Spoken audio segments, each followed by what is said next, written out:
This video will provide you with hints and tips for producing the perfect tasting espresso, with relevant information for models including the Smeg EGF03 Mini Pro Coffee Machine and the EGF03 Espresso Machine with grinder. There are many different variables that will affect the taste of an espresso, and much of this comes from the preparation. Firstly, if you wish to make a simple and perfect coffee every time, then we recommend to use the double-walled filters that come supplied with the machine. There are two provided, one for a single espresso and the other for a double. However, if you would rather develop a coffee that's specific to your own taste, try using the single-walled espresso filters. Using the following steps, you can adjust the flavour and quality of coffee produced. Here are our tips on how to do so. When first using the machine, we recommend that you set the grinding level to number 5. This will provide a good benchmark for adjustment depending on the coffee used and the flavour you wish to produce. We also recommend keeping the dose of coffee consistent.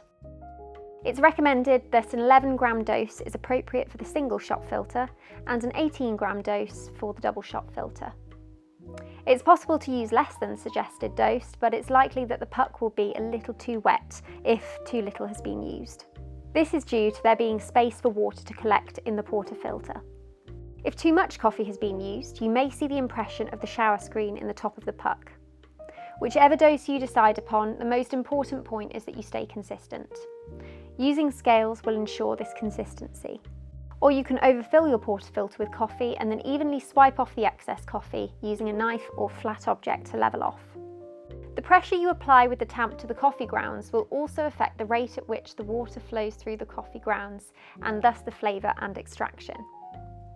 A starting guide is to apply approximately 10 to 14 grams of force onto the puck.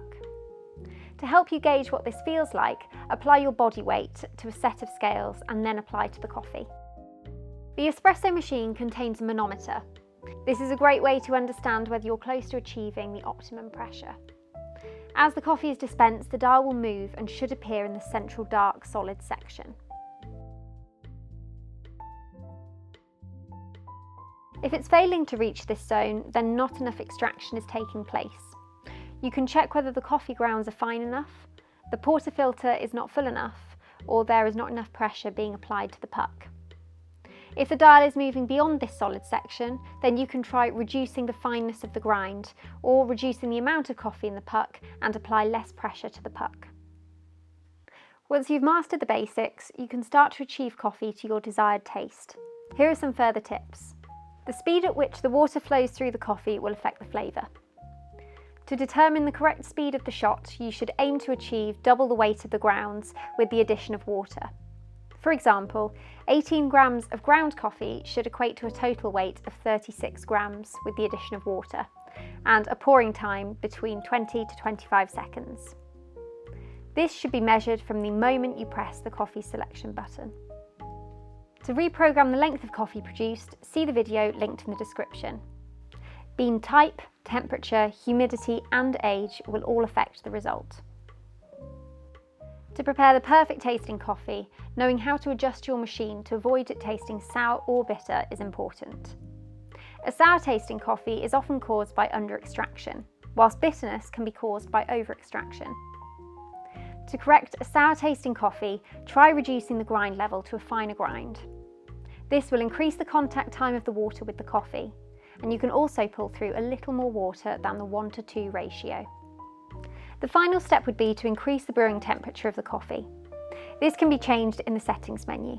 See the video linked in the description for how to do this. To reduce bitterness, you can try the opposite.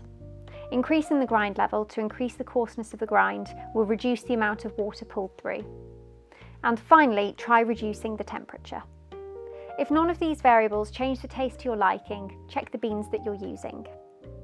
A light roast can have fruity, acidic tones and can be confused with sour.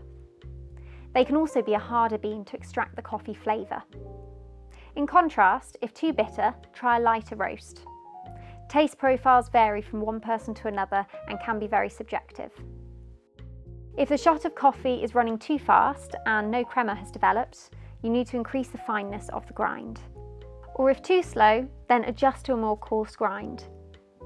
Don't forget to purge the coffee currently in the bean container to ensure that the coffee dispensed is from the new adjustment. A good crema can often be an indicator of a good espresso, however the taste is more important. Less crema is often down to older beans, a lighter roast and more Arabica content, whilst more crema is linked to fresh beans, dark fresh roast and the bean type Robusta. Remember, the crema itself is more bitter than the coffee, so stirring it into the espresso before drinking can balance the flavour.